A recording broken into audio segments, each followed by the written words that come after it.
आप सभी को यीशु सहाय। आज पुनरुत्थान पर्व के पूर्व ये 8वां प्रभुवार है, जिसको आमतौर पर शिक्षा गेसिमा भी कहा जाता है। और आज का जो विषय है वह है लड़ाई झगड़े और हिंसा मनुष्य के पापमय स्वभाव का परिणाम है, जिससे बचने के लिए और बचाने के लिए प्रभु यीशु आए। आइए प्रार्थना करें। हे त्रिएक परमेश्वर, हम सब धन्यवाद देते हैं कि हम सब मानव जाति को तूने अपने स्वरूप में सृजा और तूने पाप से बचाने के लिए अपने पुत्र यीशु ख्रिस्त को भेज दिया। हे परमेश्वर, यह अनुग्रह दे कि हम सब तेरे पुत्र यीशु ख्रिस्त के महत्व और उसके बहाए गए लहू के महत्व को जाने समझें और पाप से दूर रह पाए। निश्चित रूप से यह अगुवाई जीवन भर बनी रहे, ताकि हम जो तेरे पुत्र के नाम को लेते हैं तेरे अनुग्रह में बने रहें और परमेश्वर पाप से दूर रहें। यह सब कुछ संभव है तेरे पुत्र के लहू के सामर्थ्य में। और पूरे आराधना में हम सब की अगुवाई कर, ताकि हम सब गीतों के गाने, वचनों को पढ़ने, सुनने, मनन करने में तेरी अगुवाई को प्राप्त करें। यीशु ख्रिस्त के नाम से आमीन।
आइए कलेक्ट की प्रार्थनाओं को करें। हे परमेश्वर, हम सब तेरे पुत्र यीशु ख्रिस्त के लिए धन्यवाद देते हैं और तेरे पुत्र यीशु ख्रिस्त के क्रूस पर बहाए गए लहू के लिए धन्यवाद देते हैं। उस बहाए गए लहू से मानव जाति के पाप पूरी तरह से धुल गए। हे परमेश्वर, हम सब तेरे पुत्र यीशु ख्रिस्त के लहू के महत्व को जाने समझें, बाइबल अध्ययन करते रहें, ताकि लहू के महत्व को समझते रहें और जीवन भर हम सब तेरे पुत्र यीशु ख्रिस्त के लहू में हम सब छिपे रहें और उसी में हम सब बढ़ते चले जावें। हमारे प्रभु यीशु ख्रिस्त के द्वारा आमीन। हे परमेश्वर, हम सब प्रार्थना करते हैं संपूर्ण जगत के लिए और विशेषकर हम सब प्रार्थना में याद करेंगे जमशेदपुर पास्त्रेत को। परमेश्वर, हम सब संपूर्ण जगत में मानव जाति के लिए प्रार्थना करते हैं। तेरी उपस्थिति और तेरे पुत्र की सामर्थ्य प्रमुखता से राज्य करे और यह वर दे परमेश्वर कि जमशेदपुर पास्त्रेत में जो तूने हम में से हर एक विश्वासियों को रखा है, तेरी आशीष और अनुग्रह के पात्र बने रहें। और परमेश्वर, जिन बातों के लिए तूने जीवित रखा है इस कोरोना महामारी के समय में भी, उन्हीं सब बातों में हम आगे बढ़ें और तेरी प्रशंसा के लिए कार्य करते रहें, हमारे प्रभु यीशु ख्रिस्त के द्वारा, आमीन। हम सब सुसमाचार प्रचार के लिए प्रार्थना करेंगे। जीवित ईश्वर, हम सब धन्यवाद देते हैं कि तूने हमें से प्रत्येक को चुना है कि हम सब तेरे जीवित वचन के प्रचारक बने। यह वर दे कि हम सब अपने जीवन में वचन का प्रचार करें, अपने लिए, परिवार के लिए और उसके बाद समाज और पूरे जगत के लिए। और ऐसा वर दे कि हम सब जीवित वचन के लायक बने रहें, बोली, वचन और व्यवहार के द्वारा, ताकि तेरे वचन का प्रचार व्यवहारिक रूप से बढ़ता चला जाए, हमारे प्रभु यीशु ख्रिस्त के द्वारा, आमीन। पाप अंगीकार की प्रार्थनाओं की ओर बढ़े। हमारे प्रभु यीशु ख्रिस्त ने कहा है कि प्रभु हमारा परमेश्वर ही एकमात्र प्रभु है। तू प्रभु अपने परमेश्वर को अपने संपूर्ण मन, संपूर्ण प्राण, संपूर्ण बुद्धि और संपूर्ण शक्ति से प्रेम करे। यह पहली आज्ञा है। दूसरी यह है कि अपने पड़ोसी को अपने समान प्रेम करें। इनसे बड़ी और कोई आज्ञा नहीं है। परमेश्वर ने संसार से ऐसा प्रेम रखा कि उसने अपने इकलौता पुत्र यीशु ख्रिस्त दे दिया कि वह हमें पापों से बचाए, स्वर्ग में हमारे लिए निवेदन करता हो और हमें शाश्वत जीवन में पहुंचाए। इसलिए हम पश्चाताप और विश्वास के साथ अपने पापों का अंगीकार करें। हम परमेश्वर की कृपा से उसकी आज्ञाओं का पालन करने का और सब लोगों के साथ मेल मिलाप और प्रेम से रहने का दृढ़ संकल्प करें। एक साथ हम प्रार्थना करें। हे सर्वशक्तिमान परमेश्वर, हमारे स्वर्गीय पिता, हमने मन, वचन और कर्म से तेरे विरुद्ध और एक दूसरे के विरुद्ध पाप किया है। हमने अपनी अज्ञानता और दुर्बलता के कारण और जानबूझकर भी बुराई की है और भलाई करने में असफल रहे हैं। इन सब पापों के लिए हम सचमुच खेदित हैं और अंतःकरण से पश्चाताप करते हैं। तेरे पुत्र यीशु ख्रिस्त ने हमारे लिए अपने प्राण दिए, उसी के कारण हमने जो पाप किए उनको क्षमा कर और यह वर दे कि भविष्य में हम नया जीवन पाकर सदा तेरी सेवा करें, ताकि तेरे पवित्र नाम की महिमा हो, आमीन। सर्वशक्तिमान परमेश्वर उन सबको क्षमा करता है जो एक दूसरे को क्षमा करते और सच्चा पश्चाताप करते हैं। वही आप सब पर दया करे, आपके सब पापों को क्षमा करे और उनसे आपको छुटकारा दे, सब भले कामों में आपको स्थिर और सबल करे और शाश्वत जीवन में बनाए रखे, हमारे प्रभु यीशु ख्रिस्त के द्वारा, आमीन। परमेश्वर का धन्यवाद हो। आज के लिए, इस रविवार आराधना के लिए ठहराया गया पहला पाठ वचन हम सब पाते हैं न्यायों की पुस्तक, उसके 9वें अध्याय और 1 से 6। न्यायों 9वां अध्याय 1 से 6। यरूबाल का पुत्र अबीमेलेक शकेम को अपने मामाओं के पास जाकर उनसे और अपने नाना के सब घराने से यूँ कहने लगा, शकेम के सब मनुष्यों से यह पूछो कि तुम्हारे लिए क्या भला है, क्या यह कि यरूबाल के 70 पुत्र तुम पर प्रभुता करें, वा यह कि एक ही पुरुष तुम पर प्रभुता करें। और यह भी स्मरण रखो कि मैं तुम्हारा हाड़ मांस हूँ। तब उसके मामाओं ने शकेम के सब मनुष्यों से ऐसी ही बातें कहीं और उन्होंने यह सोचकर कि अबीमेलेक तो हमारा भाई है, अपना मन उसके पीछे लगा दिया। तब उन्होंने बालबरीत के मंदिर में से 70 टुकड़े रुपए उसको दिए और उन्हें लगाकर अबीमेलेक ने नीच और लुच्चे जन रख लिए और जो उसके पीछे हो लिए। तब उसने ओप्रा में अपने पिता के घर जाके अपने भाइयों को, जो यरूबाल के 70 पुत्र थे, एक ही पत्थर पर घात किया। परंतु यरूबाल का योताम नाम लहुरा पुत्र छिपकर बच गया। तब शकेम के सब मनुष्यों और बेतमिल्लों के सब लोगों ने इकट्ठे होकर शकेम के खंबे के पास वाले बांझ वृक्ष के पास अबीमेलेक को राजा बनाया। यह परमेश्वर का वचन है। परमेश्वर का धन्यवाद हो। दूसरा पाठ इफिसियों के नाम पौलुस प्रेरित की पत्री, उसके 2 अध्याय और उसके 14वें पद से लेकर 18वें पद तक। इफिसियों 2:14 से 18। क्योंकि वही हमारा मेल है जिसने दोनों को एक कर लिया और अलग करने वाली दीवार को जो बीच में थी ढा दिया और अपने शरीर में बैर अर्थात वह व्यवस्था जिसकी आज्ञाएं विधियों की रीति पर थी मिटा दिया, कि दोनों से अपने में एक नया मनुष्य उत्पन्न करके मेल करा दे और क्रूस पर बैर को नाश करके इसके द्वारा दोनों को एक देह बनाकर परमेश्वर से मिला।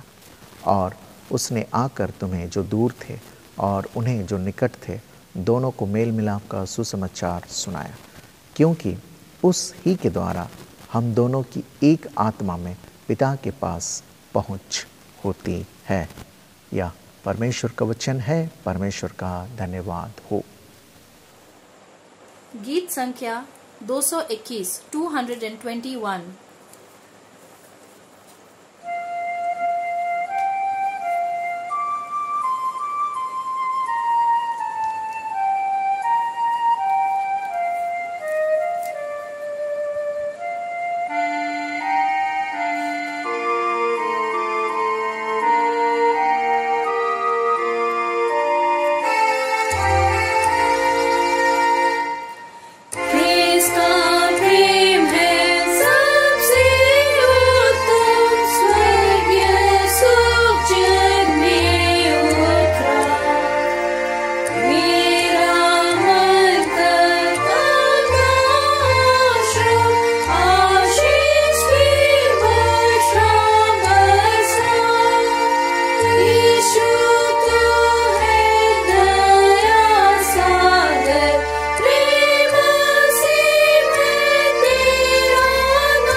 हमारे प्रभु यीशु ख्रिस्त का सुसमाचार पवित्र मत्ती रचित सुसमाचार उसके 26वें अध्याय और उसके 47वें पद से सुसमाचार आरंभ होता है। हे प्रभु यीशु ख्रिस्त तेरी महिमा होवे। मत्ती 26 और 47वें पद से वह यह कह रहा था कि देखो यहूदा जो 12 में से एक था आया और उसके साथ महायाजकों और लोगों के पुरनियों की ओर से बड़ी भीड़ तलवारें और लाठियां लिए हुए आई। उसके पकड़वाने वाले ने उन्हें यह बता दिया था कि जिसको मैं चूम लूँ वही है, उसे पकड़ लेना। और तुरंत यीशु के पास आकर कहा, हे रब्बी नमस्कार, और उसको बहुत चूमा। यीशु ने उससे कहा, हे मित्र, जिस काम के लिए तू आया है उसे कर ले। तब उन्होंने पास आकर यीशु पर हाथ डाले और उसे पकड़ लिया। और देखो यीशु के साथियों में से एक ने हाथ बढ़ाकर अपनी तलवार खींच ली और महायाजक के दांस पर चलाकर उसका कान उड़ा दिया। तब यीशु ने उससे कहा, अपनी तलवार काठी में रख ले, क्योंकि जो तलवार चलाते हैं वे सब तलवार से नाश किए जाएंगे। क्या तू नहीं समझता कि मैं अपने पिता से विनती कर सकता हूँ और वह स्वर्गदूतों की 12 पलटन से अधिक मेरे पास अभी उपस्थित कर देगा। परंतु पवित्र शास्त्र की वे बातें कि ऐसा ही होना अवश्य है क्यों कर पूरी होंगी। उसी घड़ी यीशु ने भीड़ से कहा, क्या तुम तलवारें और लाठियां लेकर मुझे डाकू के समान पकड़ने के लिए निकले हो?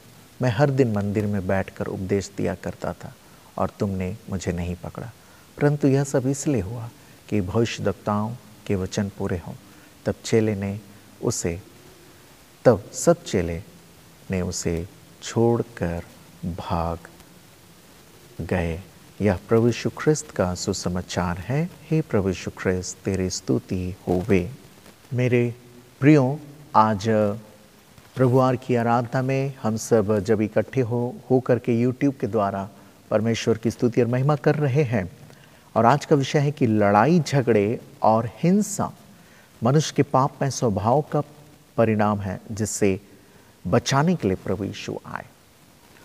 लड़ाई झगड़े और हिंसा मनुष्य के पाप में स्वभाव, बहुत सुंदर तरीके से लिखा है कि मनुष्य के पाप में स्वभाव का ये परिणाम है, रिजल्ट है हमारे पाप में जीवन का, जिसकी वजह से लड़ाई झगड़े और हिंसा हमारे मानव जीवन में, सामाजिक जीवन में होते हैं। और जो 3 पाठ हमने पढ़े उसका जीवित उदाहरण है न्यायियों की पुस्तक, इफिसियों की पत्री और मत्ती रचित सुसमाचार। इसमें हम सब बारी बारी से जाएंगे। मैं सबसे पहले बताना चाहता हूँ बाइबल के अनुसार पाप के विषय में क्या शिक्षा है। पाप का जो आरंभ, पाप का आरंभ जो है, ये जब परमेश्वर के संबंध में अगर हम सब देखें तो परमेश्वर पाप नहीं कर सकता, परंतु फिर भी परमेश्वर की योजना में पाप का संसार में प्रवेश करना अवश्य, मैं समझता हूँ, सम्मिलित रहा हुआ, क्योंकि इस संसार की नींव पड़ने से पहले इसमें एक उद्धारकर्ता का होना भी सम्मिलित था। और जब पाप के विषय में हम सब बात करते हैं तो शैतान का भी जिक्र आता है। शैतान में पाप पाए गए, जो यहेजकेल 28:15 में वर्णन है।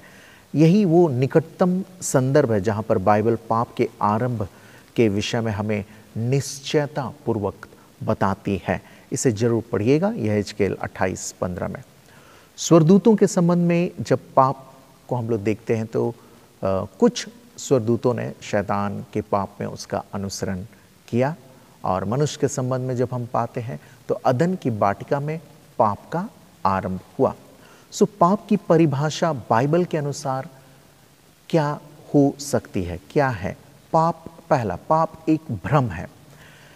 इस विचार ने अभिव्यक्ति के विभिन्न रूप धारण किए हैं, जैसे ज्ञान की हमारी कमी ही वह कारण है जिसमें हमें पाप का भ्रम है, या जब क्रमिक विकास के लिए या आगे हमारी उन्नति करने का अवसर होगा तब पाप लुप्त हो जाएंगे। पाप द्वैतवाद का अनंत सिद्धांत है, यानी परमेश्वर से बाहर और उससे स्वतंत्र। पाप की परिभाषा पर हम सब बात करें, इसके विषय में बहुत ज़्यादा अगर हम सब जाएं तो लगभग हम सबको 1 से 2 साल का विशेष कोर्स करना पड़ेगा, डिग्री कोर्स मेरे प्रियो। फिर भी मैं कुछ छोटी छोटी शब्द में बताना चाहता हूँ। सो पाप क्या है? स्वार्थीपन है। यह सबसे अधिक सुनी जाने वाली पाप की परिभाषा, एकदम सामान्य परिभाषा है, और यह बाइबल सम्मत तो है परंतु अपूर्ण या अपर्याप्त भी है। पाप व्यवस्था का उल्लंघन है। सो यह विचार भी बाइबल सम्मत तो है परंतु अपूर्ण है या अपर्याप्त है, जब तक कि व्यवस्था का विचार परमेश्वर के स्वभाव के साथ विस्तारित ना किया गया हो। सो पाप वह प्रत्येक बात है जो परमेश्वर के चरित्र के विरोध में है। इसे हम सब अंडरलाइन कर सकते हैं, नोट कर सकते हैं कि पाप वह प्रत्येक बात है जो परमेश्वर के चरित्र के विरोध में है। जैसे हम सब देखते हैं पाप की परिभाषा को जब हम सब ने देखा तो अब हम लोग आते हैं व्यक्तिगत पाप। इसका अर्थ यह हुआ कि व्यक्तिगत रूप से किए गए पाप वे या तो इच्छा से किए गए या जानबूझकर या अज्ञानतावश किए गए हैं। सो निशाने से चूक जाने में गलत निशाने पर वार करना भी सम्मिलित है, और इसका दंड क्या है? संगति की हानि। और इसका उपाय क्या हो सकता है? पहला है क्षमा, पाप के दोष को दूर करता है। दूसरा है धर्मी ठहराया जाना, विश्वास करने वाले पापी के जीवन में प्रभु यीशु मसीह की धार्मिकता के जोड़े जाने की घोषणा, धर्मी ठहराया जाना ये कहलाता है। पाप स्वभाव, इसका अर्थ क्या है कि पाप का स्वभाव उन बातों को कर सकने के प्रति क्षमता और झुकाव है जो हमें किसी भी रीति से परमेश्वर के लिए स्वीकार्य नहीं बनाते। बाइबल में हम सभी से बाइबल स्थल मैं जरूर बताना चाहूँगा, आप नोट कर सकते हैं। 2 कुरिन्थियों 4:4, इफिसी 4:18 और रोमी 1:18 से 3 अध्याय के 20वें पद तक। पाप के स्वभाव के परिणाम क्या है? पहला, पूर्ण पतित अवस्था, यानी कि परमेश्वर के दृष्टि में मनुष्य की अयोग्यता। दूसरा है आत्मिक मृत्यु। सो पाप के स्वभाव का जो संप्रेषण है वह क्या होता है? माता पिता के द्वारा बच्चों में। भजन 51:5 में हम सभी से पढ़ पाएंगे। सो इसका उपाय क्या हो सकता है? पाप स्वभाव का उपाय, पहला, छुटकारा, जो मसीह की सेवा करने हेतु एक नया स्वभाव या एक नई क्षमता प्रदान करता है। दूसरा, अंतर्निवासित पवित्र आत्मा की सामर्थ्य, ताकि दंडित पाप स्वभावों पर विजय प्राप्त हो। ये मैं कुछ बाइबल से पॉइंट वाइज मैं बता रहा हूँ। फिर उसके बाद है कि दोषारोपित पाप। इसका अर्थ यह हुआ वह पाप जो आदम के प्रथम पाप में मनुष्य के सहभागी होने के परिणाम स्वरूप आया है। और बाइबल स्थल कहाँ कहाँ हम सब पा सकते हैं? रोमी 5:12, जहाँ संपूर्ण मानव जाति आदम में उसके पाप की सहभागी बनती है तथा इसके परिणाम स्वरूप सभी लोग दोषी हैं। दोषारोपित पाप। और दोषारोपित पाप का संप्रेषण क्या है? आदम से मानव जाति के प्रत्येक सदस्य में प्रत्यक्ष रूप से संप्रेषित किया गया। और इसका दंड क्या है? शारीरिक मृत्यु। और उपाय क्या है? प्रभु यीशु मसीह की धार्मिकता का रोपण, जो 2 कुरिन्थियों 5:21 में वर्णित है। हम मसीही जीवन, मसीही के जीवन में पाप क्या क्या हो सकते हैं, क्या क्या हम देख पाते हैं मसीही जीवन में? जो मसीह के जीवन में, मसीही यानी हम जो क्रिश्चियन हैं उनके जीवन में क्या पाप? पहला कि अविश्वासी के पाप करने की सच्चाई, जो पहला यूहन्ना 1:8 से 10 में हम पाएंगे। दूसरा है मसीही के लिए मानदंड, यानी ज्योति में चलना, पहला यूहन्ना 1:7। और तीसरा है मसीही जीवन में पाप के प्रति बचाव, यानी कि पहला है परमेश्वर का वचन, जो भजन 119:11 में कहता है। दूसरा, मसीह की विनती, यूहन्ना 17:15 में। और तीसरा है पवित्र आत्मा का अंतर्निवास, यूहन्ना 7:37 से 39।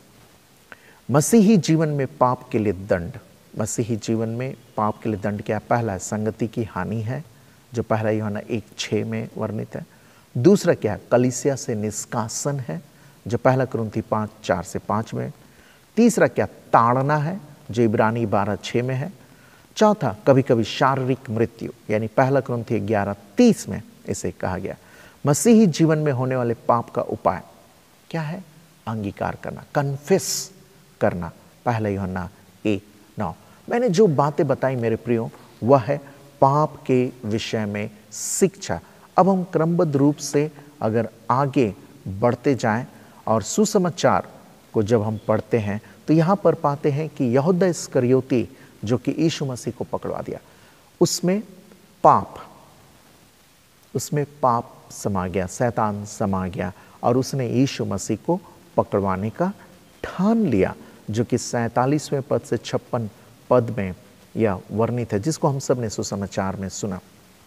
पाप हमें परमेश्वर से दूर करने में सक्षम है पाप, लेकिन जब हम अंगीकार करते हैं, वह अंगीकार, वह कन्फेशन हमें पुनः परमेश्वर में मिलाने में भी सक्षम है। आज का विषय मेरे प्रिय, फिर से मैं बता रहा हूँ, लड़ाई झगड़े और हिंसा मनुष्य के पापमय स्वभाव के परिणाम है। पापमय स्वभाव के परिणाम है पाप। और मत्ती 26:47 से 56 में इस बात को हमने देखा, यहूदा इस्करियोती जिसने यीशु को पकड़वा दिया। और इस बात, मैं इसमें एक छोटी सी बात जोड़ना चाहूँगा। यीशु ने कहा था 12 पलटन 26:53 में। सो यहाँ पर यीशु मसीह का अभिप्राय किसी सटीक संख्या से तो नहीं, वरन विशाल संख्या से था।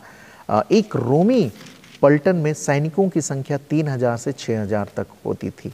यहाँ पर यीशु मसीह ने उससे भी विशाल संख्या का जिक्र किया है और उसको एक सैद्धांतिक रूप में उसने कहा कि तू क्या समझता है कि मैं अपने पिता से विनती, तू नहीं समझता कि मैं अपने पिता से विनती कर सकता हूँ और वह स्वर्गदूतों की 12 पलटन से अधिक मेरे पास अभी उपस्थित कर देगा, अभी उपस्थित कर देगा। मेरे प्रियो, यह तो एक अन्य बात है, लेकिन सबसे बड़ी बात थी पाप। पाप की वजह से हम परमेश्वर और ईश्वरीय जो गुण है या ईश्वरीय संगति है उसे कुचलने से भी हम पीछे नहीं हटते हैं। मैं फिर से ले जाना चाहूँगा आपको न्यायों की पुस्तक में। न्यायों की पुस्तक में जहाँ 9 और उसका 1 से 6 पद में, 1 से 6, यहाँ पर गिदोन अपना राजवंश स्थापित करना नहीं चाहता था। सो अबीमेलेक सिकेम की रखेली से उसका पुत्र के मन में दूसरी ही योजना थी। वह शकेम में अपने कुटुंबियों को रिश्ते की दुहाई देता है, रिश्ते की, रिलेशनशिप का, और अन्य जाति देवता के मंदिर से चांदी के टुकड़े ग्रहण करता है। एक को छोड़ गिदोन के सभी पुत्रों पर घात करता है तथा राजा बन जाता है। एक ही पत्थर पर का आशा है कि घात जो मारा गया वो सार्वजनिक रूप से किया गया, जो 5वें पद में न्यायों 9:5 में लिखा है। और बेतमिल्लो जो शब्द सा है कि वह गढ़ स्थान, सो कदाचित शकेम के गुम्मट के समान ऐसा है, ये लिखा हुआ है। यहाँ पर भी क्या दिखा रहा है? अबीमेलेक का अत्याचार, पापमय स्वभाव के कारण उसने यह सब कुछ किया और गिदोन के सभी पुत्रों को उसने मार दिया, एक को छोड़कर।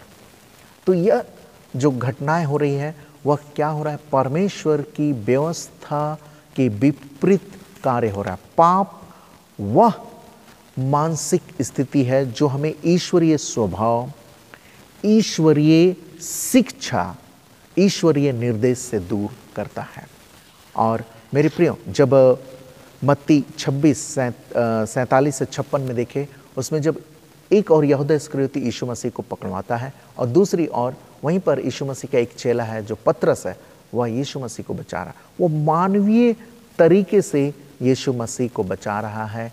यहूदा इस्करियोती मानवीय तरीके से यीशु मसीह को पकड़वा भी रहा है। लेकिन यहाँ पर एक चीज़ ध्यान देना होगा, पापमय स्वभाव। पतरस यीशु की संगति के लिए तैयार है लड़ने के लिए, उसके लिए कोई भी कीमत चुकाने के लिए, दुस्साहस करने के लिए। यहूदा इस्करियोती पाप की वजह से कोई भी कीमत वो चुकाना चाहता है या किसी भी कीमत पर वो यीशु मसीह को, ईश्वर को ध्वस्त करना चाहता है, उसके विचारों को ध्वस्त करना चाहता है। पाप का अगर हम सब अंग्रेजी में देखेंगे तो वो सिन, SIN, सिन, उसे उसके द्वारा उसे निरूपित किया जाता है। SIN, आई जो है बीच में है, आई का मतलब होता है मैं। जब हम परमेश्वर को छोड़कर अपने आप पर केंद्रित हो जाते हैं तभी पाप का आरंभ होता है। अगर हम सब, जैसा कि फिलिपियों 2:5 में कहता है कि यीशु मसीह का स्वभाव को हमें पहन लेना है, उसके जैसा हो जाना है, तो उसके लिए क्या करना है कि यीशु मसीह ने क्या किया? अपने आप को इतना शून्य कर दिया। वो अपने आप को ईश्वर पुत्र भी नहीं समझा, अपने आप को शून्य कर दे। उस आई को अगर हम मोड़ करके शून्य कर दें, जीरो बना दें, तो क्या हो जाता है? स्पेलिंग बदल जाएगा। SIN से क्या हो जाएगा? SON, सन। हम लोग परमेश्वर के पुत्र बन जाएंगे। तो यह कहना अतिशयोक्ति नहीं होगी कि पाप को छोड़ने से हम परमेश्वर के पुत्र और पुत्रियां बन जाते हैं।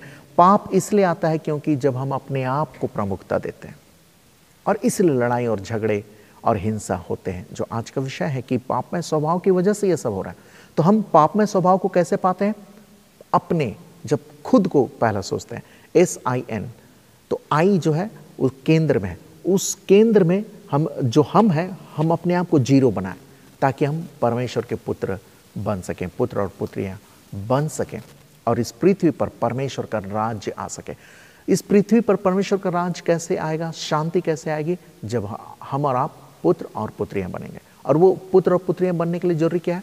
अपने आप को जीरो करना। तो ये फार्मूला को हम लोग जरूर याद रखें। सिन से सन की ओर जाना, SIN से SON की ओर जाना।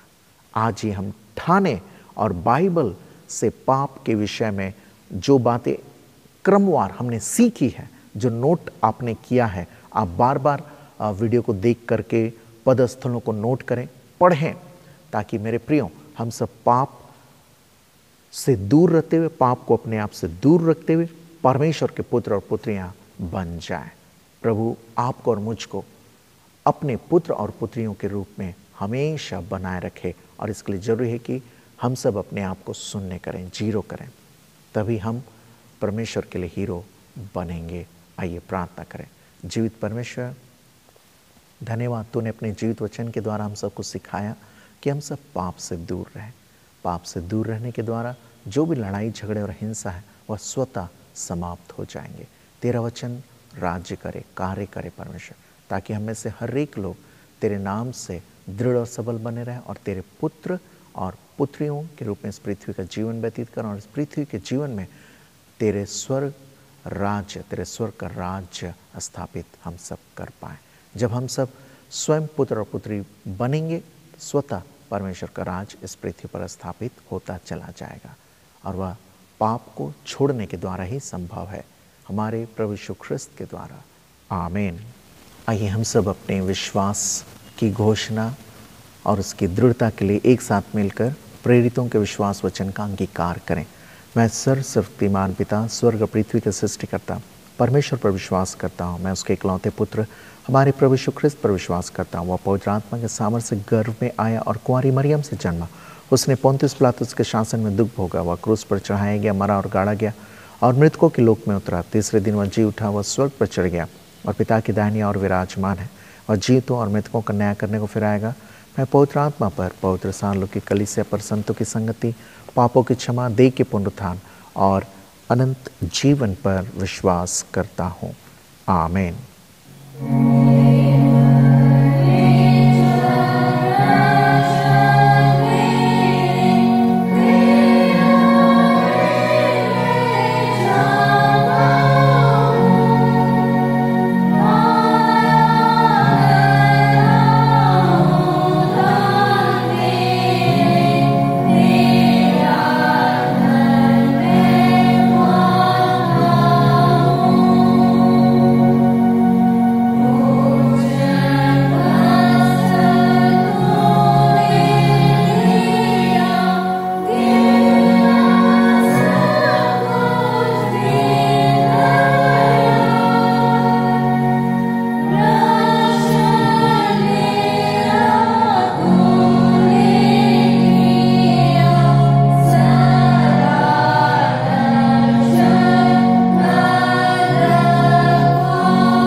दान के लिए प्रार्थना करें। हे जीवित यीशु, हम सब धन्यवाद देते हैं कि तूने हम सबको शिक्षा दी है कि हम सब जो कुछ परमेश्वर पिता से मिलता है, हम सब धन्यवाद दें। हम सब उसके हिस्से को, जो उसका हिस्सा है, 10वां हिस्सा है, हम अर्पण करें। हे परमेश्वर, आराधना के समय जो भी दान हम सब ने इकट्ठा किया है, साथ ही साथ हमने सिरनी दान, साथ ही साथ जितने लोग अपना दशमांश अर्पित करते हैं, उन सब के लिए प्रार्थना है। वो सभी दानों के लिए प्रार्थना है कि परमेश्वर यह स्वीकार योग्य हो और तेरे स्वर्गीय आशीषों को हम में से प्रत्येक के जीवन में लाए जाने के माध्यम बने रहें ये सभी दान। और हे परमेश्वर, तो इसे स्वीकार कर ले और कलीसिया की बढ़ती और समाज की बढ़ती में तू ही अगुवाई कर, हमारे प्रभु यीशु ख्रिस्त के द्वारा, आमीन।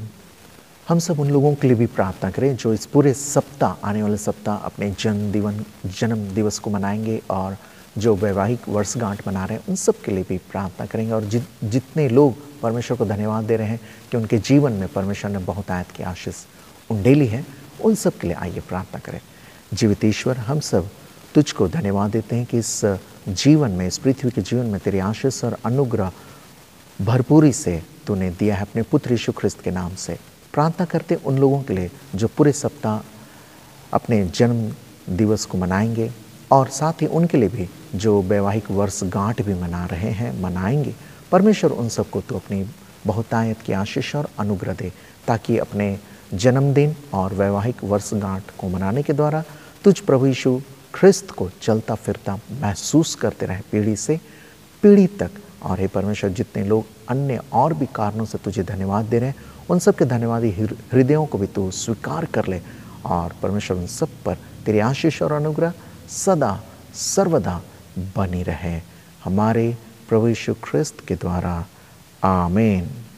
आइए हम सब विशेष प्रार्थना करें। आज पूरे विश्व में कोरोना महामारी और विशेषकर जो भी टीके निकाले जा रहे हैं, वैक्सीन, उन सब के लिए भी हम लोग प्रार्थना करें। हे परमेश्वर, हम सब अपने पापमय स्वभाव की वजह से तेरे संगति से दूर होते हैं, दंड के भागी होते हैं, महामारी के भागी होते हैं। हे परमेश्वर, प्रार्थना है हम सब के अपराधों को क्षमा कर दे और ऐसा वर दे कि हम सब इस कोरोना महामारी में तेरी उपस्थिति को देख पावें। और यह संभव है जब हम सब अंगीकार करें, अपने पापों को मान लें। हे परमेश्वर, प्रार्थना करते हैं इस कोरोना महामारी के समय के लिए और विशेषकर कोरोना के लिए तू ही इसे दूर कर, तू ही हम सब के मानव जीवन से इसे दूर कर और यह अगुवाई कर कि हम सब परमेश्वर तेरी स्तुति और महिमा करने वाले और प्रार्थना करने वाले बने रहें तुझसे। और प्रार्थना है सभी वैज्ञानिकों के लिए, डॉक्टरों के लिए, जो परमेश्वर इस कोरोना के संकट से दूर करने के लिए दवाइयों की खोज कर रहे हैं, टीके की खोज कर रहे हैं, तो उन सब के साथ हो। और जितने भी टीके जो लगाए जा रहे हैं, आरंभ हो चुके हैं, उन सब पर भी तेरी आशीष और अनुग्रह, ताकि प्रभु सभी बातें मिलकर मानव जीवन के लिए भलाई उत्पन्न करें, जो तेरी इच्छा है कि मानव जाति सुरक्षित रहे और आशीषित और आनंदित रहे। हे जीवित ईश्वर, प्रार्थना करते हैं इस समय तू ही हम में से हर एक की रक्षा और रखवाली कर और अपने पुत्र यीशु ख्रिस्त के लहू के सामर्थ्य में यह इन प्रार्थनाओं को तू सुन ले और ग्रहण कर ले, यीशु ख्रिस्त के नाम से, आमीन। आइए एक साथ हम लोग प्रभु की प्रार्थना को कहेंगे। हे हमारे पिता, तू जो स्वर्ग में है, तेरा नाम पवित्र माना जाए, तेरा राज आए, तेरी इच्छा जैसे स्वर्ग में पूरी होती है वैसे पृथ्वी पर भी हो। हमारी दिन भर की रोटी आज हमें दे, हमारे अपराधों को क्षमा कर जैसे हमने अपने अपराधियों को क्षमा किया है। हमें परीक्षा में ना डाल, परंतु बुराई से बचा, क्योंकि राज, पराक्रम और महिमा अवर सर्वदा तेरी ही है, आमीन। समापन प्रार्थना को हम सब करें। प्रेमी परमेश्वर, हम सब धन्यवाद देते हैं कि तूने आज के इस रविवार या आराधना में हम सब की अगुवाई की है। हे परमेश्वर, तेरी स्तुति और महिमा करने के क्रम में किसी भी प्रकार की अगर गलतियां हो गई हैं तो हमें माफ़ कर दे। और हे परमेश्वर, धन्यवाद कि तूने हम सबको यह अवसर दिया कि हम सब स्तुति और महिमा कर पाते हैं। प्रार्थना करते हैं उन सब के लिए जो देश विदेश में, निकट अथवा दूर में, जहाँ कहीं से भी इस YouTube सर्विस को देख रहे हैं, परमेश्वर वे आशीषित हो जाएं, वे आनंदित रहें, वे स्वस्थ रहें, ताकि परमेश्वर हम सब तेरे नाम से एक दूसरे के लिए आशीष मांगने वाले बने रहें और लगातार एक दूसरे के लिए प्रार्थना किया करें। धन्यवाद, तूने हम सबको आराधनाओं से जोड़ा और आराधना के द्वारा हम सबके जीवन को आशीषित किया है, हमारे प्रभु यीशु ख्रिस्त के द्वारा, आमीन। परमेश्वर की शांति जो सारे समझ से परे है, परमेश्वर के और उसके पुत्र हमारे प्रभु यीशु ख्रिस्त के ज्ञान और प्रेम में आप सबके हृदय और विचारों को सुरक्षित रखे। और सर्वशक्तिमान परमेश्वर पिता, पुत्र और पवित्र आत्मा की आशीष आप सभी पर हो और आपके साथ सर्वदा रहे, आमीन, आमीन, आमीन।